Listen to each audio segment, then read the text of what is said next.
I'm a licensed professional counselor, and this is my mental health analysis of the Nancy Guthrie case. These are my speculations, not a diagnosis. The Clinical File with John Cordray. What drives someone to target an elderly woman in her own home during the dead of night, disabling her lifeline technology and leaving traces of violence behind? This question strikes at the heart of the potential psychological motivations like calculated deception or a profound lack of empathy. In cases like this, the abrupt severing of the pacemaker's connection could point to a perpetrator who views their victim not as a person, but as an obstacle or a means to an end. By exploring these behavioral clues, we can uncover insights into the mindset that might lead to such an act, helping us understand the human factors at play in this ongoing mystery. The promise here is that through this analysis, you'll gain a deeper grasp of the psychological undercurrents in abduction scenarios, including how clues like disconnected devices and ransom demands reveal possible motives rooted in financial strain or relational conflicts. You'll see how these elements fit together from a picture of calculated risk-taking, and why recognizing such patterns matters for prevention and awareness. The first act that stands out in this case is the precise timing of the disconnection of Nancy Guthrie's doorbell camera at 1:47 a.m. on January 31st, 2026. This act alone raises questions about premeditation and the psychological profile of an individual who plans to exploit vulnerability under cover of darkness. In this episode of The Clinical File, I'll examine the mental health indicators of this case.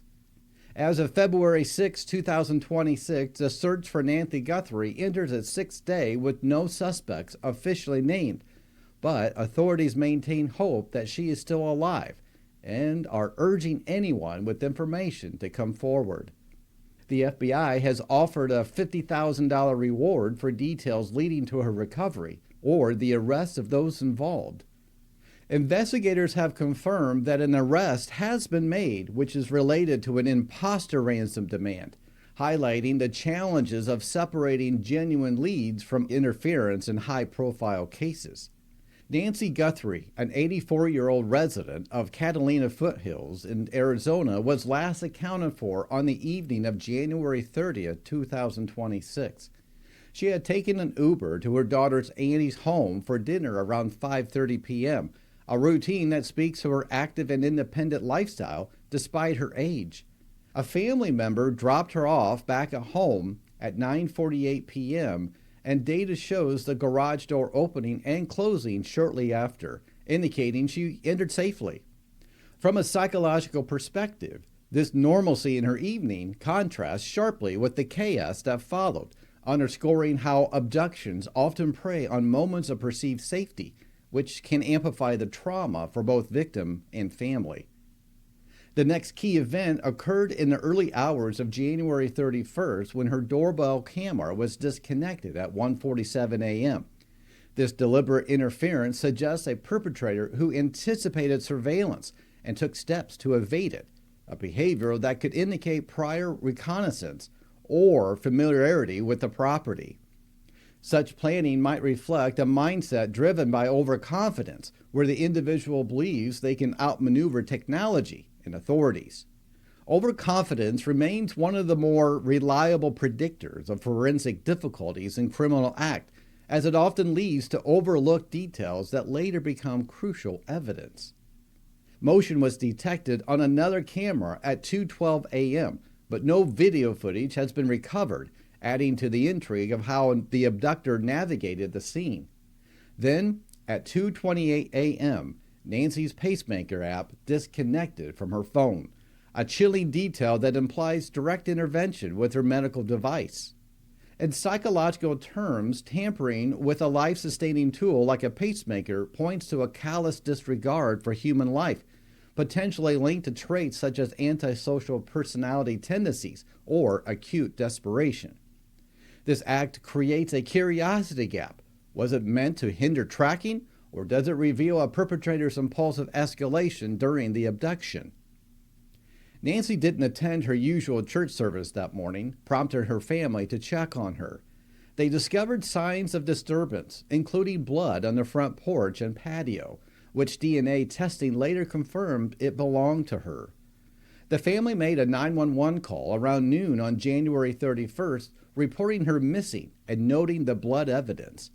This discovery may have triggered immense psychological stress for the family, evoking feelings of helplessness and guilt, common in missing persons cases where loved ones question if they could have intervened sooner.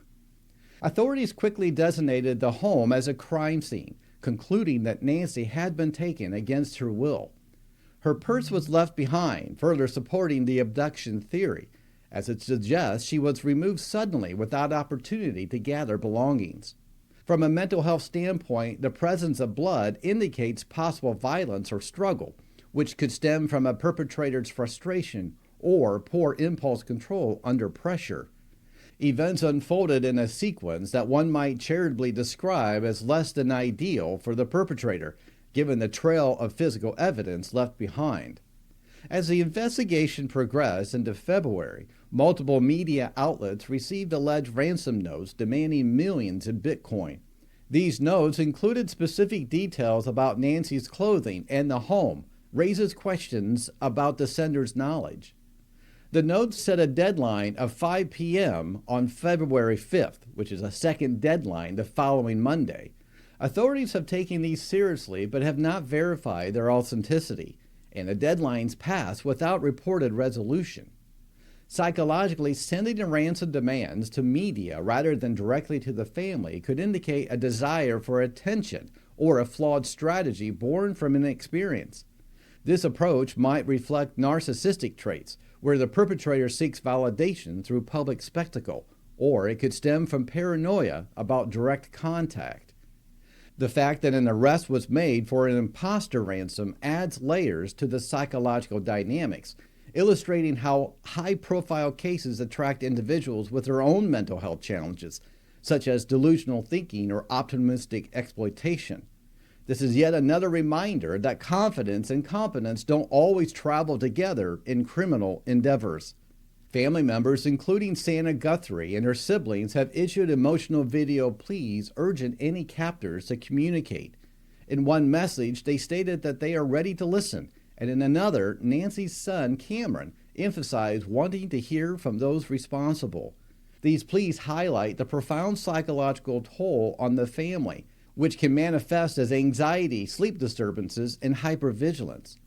The act of publicly appealing can be therapeutic, providing a sense of agency among powerlessness, but it also exposes them to public scrutiny, which can exacerbate stress. Behavioral clues in the case, such as the smashed security cameras reported in some accounts, suggest an attempt to eliminate visual evidence, yet the blood and digital timestamps remain. This mismatch points to a perpetrator who underestimated the persistence of forensic traces, perhaps due to cognitive bias like optimism bias, where risks are downplayed. In abduction psychology, such oversights often correlate with perpetrators who act out of immediate need, like financial desperation, rather than seasoned criminals. The choice to target an elderly individual with known family connections to fame could indicate a motive tied to perceived wealth, reflecting envy or resentment as underlying emotional drivers. Considering victimology, Nancy's profile as an independent 84-year-old with routines like church and family dinners made her vulnerable to observation. Psychologically, abductors often select targets they view as low risk, which can stem from dehumanizing attitudes that minimize empathy. The disconnection of her pacemaker raises ethical and psychological red flags about the value placed on life. It suggests a willingness to endanger health for gain, possibly linked to sociopathic tendencies. As someone who spends far too much time thinking about these cases, even I found this twist surprising in its technical specificity. The involvement of the FBI and over 100 detectives underscores the case's complexity, with searches focusing on areas around the home.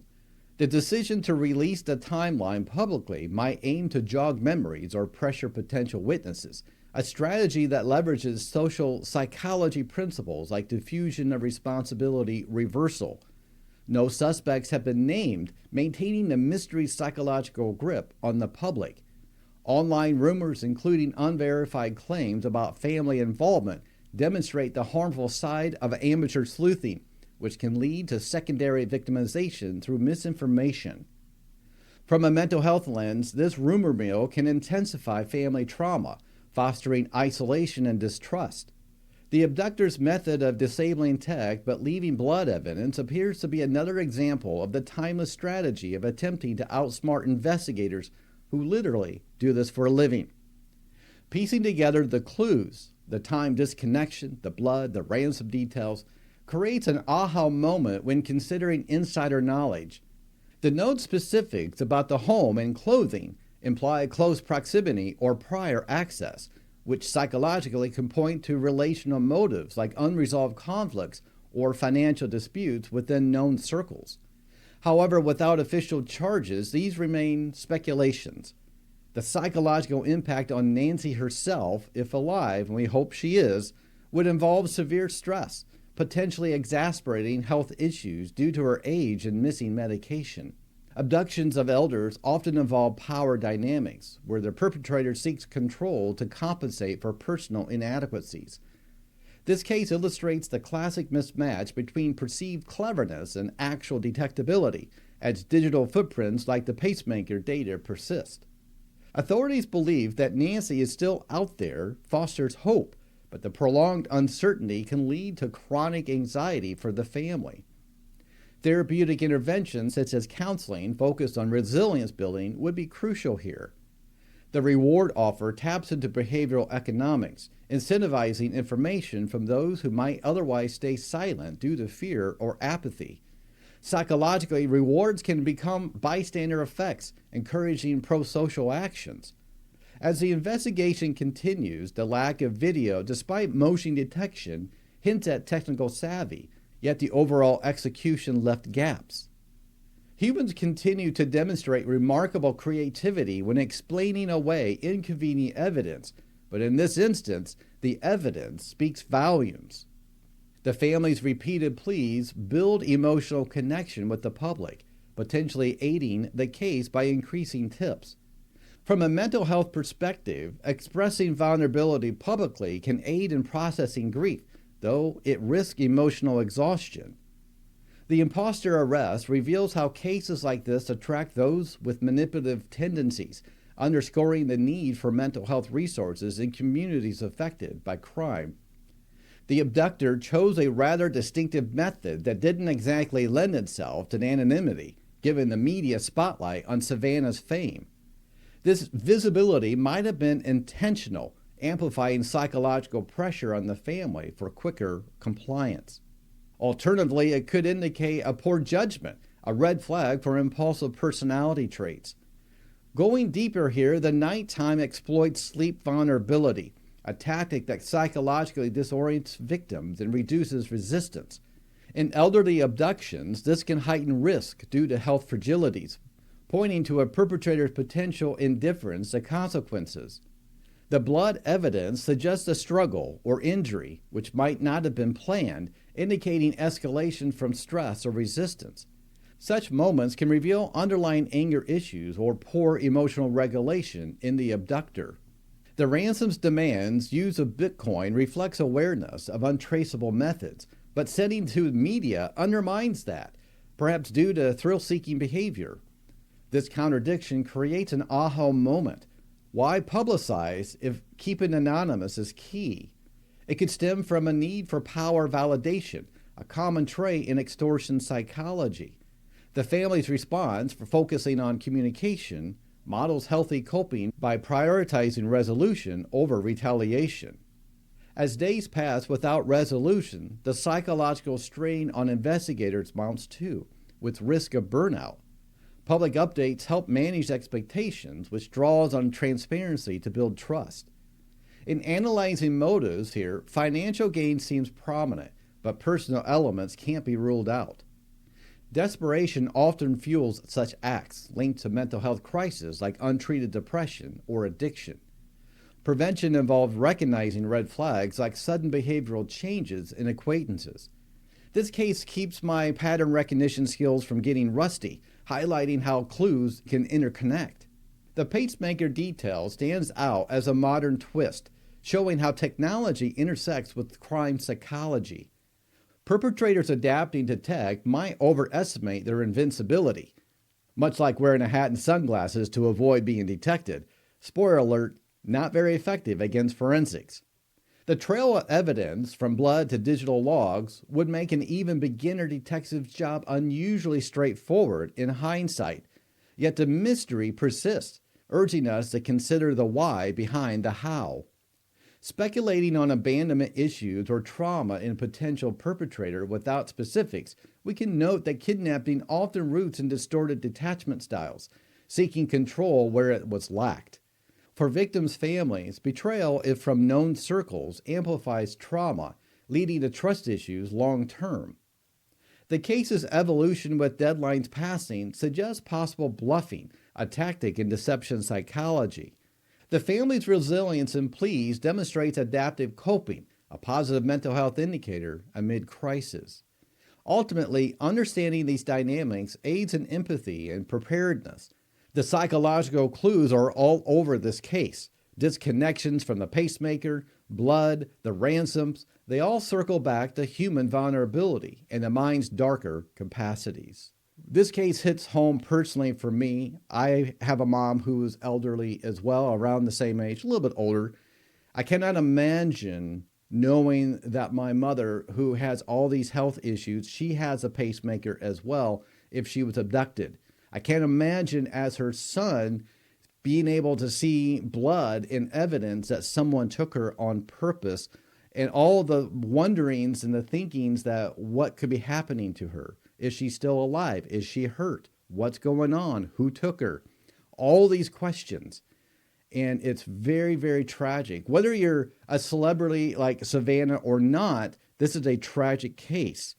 And I really feel for Savannah and her siblings and the family. I really feel for Nancy herself, who must be terrified. So what did you think about this case? I know it's ongoing. What do you think happened? Are there any elements of this case that stood out to you? Thank you for joining me today. Until next time, stay curious, stay safe.